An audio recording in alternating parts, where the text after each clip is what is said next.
సరదా కథలు. ఈ రోజు కథ. గంట మోగించేది ఎవరు? ఒకానొక్క గ్రామంలో ఒక దొంగ గుడిలో గంట దొంగలించి అడవిలోకి పారిపోయాడు. ఊళ్ళో వాళ్ళు వెంటపడ్డారు. పరిగెడుతుంటే గంట చప్పుడు అవుతుంది కదా, పట్టుబడి పోతాడేమో అన్న భయంతో గంట అడవిలో దాచేసి తనూ దాక్కున్నాడు.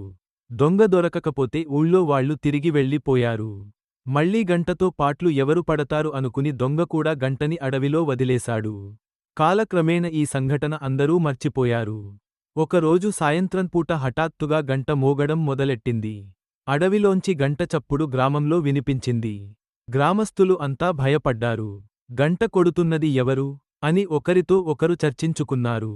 చివరికి సమాధానము తోచక అడవిలో ప్రేతాలు ఉన్నాయని, అవే గంట కొడుతున్నాయని ఒక ఆధారం లేని పుకారు మొదలయ్యింది.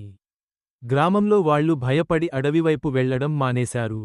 కాని ఇది ఇబ్బందికరమైన విషయానికి. ఎందుకంటే పాతకాలంలో ఇప్పుడు దొరికినంత సులువుగా అన్నీ దొరికేవు కాదు. పొయ్యిలోకి కట్టెలు కావాలన్నా, వేట ఆడాలన్నా, చాపలు పట్టాలన్నా, వేరే గ్రామాలకు వెళ్లాలన్నా అడవిలోంచి వెళ్ళక తప్పదు. ఇలా గంట కొడుతున్న ప్రేతాలకు భయపడి అడవిలోకి వెళ్ళకపోతే గ్రామస్థులకి ఇవన్నీ ఉండవు.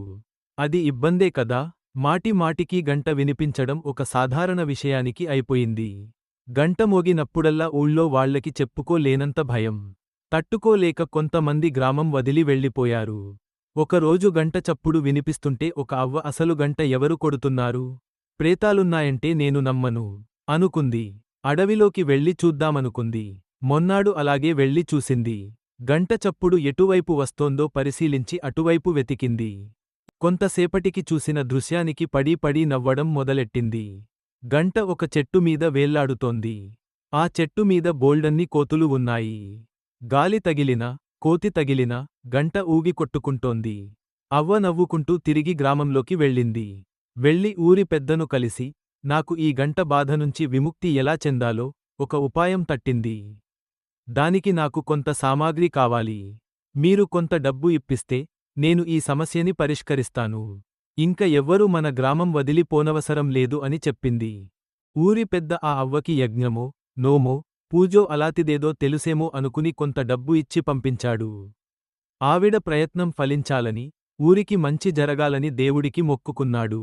మొన్నాడు అవ్వ తన పెద్ద కొడుకుని వెంటపెట్టుకుని బజారులోకి వెళ్లి అరటిపళ్ళు, మామిడిపళ్ళు, వేరుశెనగ పల్లీలు కొనుక్కుంది. విషయానికి చూసిన వాళ్లంతా అవ్వయే పూజ చేస్తుందో అనుకున్నారు. అవ్వ, తన కొడుకు ఇద్దరు సామాను తీసుకుని అడవిలోకి వెళ్లారు. ఊళ్ళో వాళ్లు ఊపిరి బిగించుకుని అడవి అంచున ఎదురు చూశారు. అడవిలో అవ్వ కోతులకు పళ్ళు, పల్లీలు చూపించింది. అవి చూసిన కోతులు చెట్టు దిగి పళ్ళు తినడం మొదలెట్టాయి. చటుక్కున కుర్రాడు చెట్టు ఎక్కి గంట తీసుకుని దిగిపోయాడు. అవ్వ, కుర్రాడు గంటతో సహా తిరిగి ఊళ్ళోకి వచ్చారు.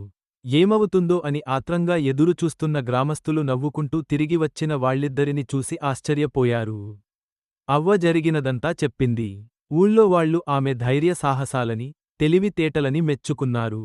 అనవసరంగా ఇంతకాలం మూఢనమ్మకాలతో, అపోహలతో అనవసరంగా ఇబ్బంది పడ్డామే అని అనుకున్నారు. అప్పటినుంచి గ్రామంలో అందరూ ప్రశాంతంగా ఉన్నారు.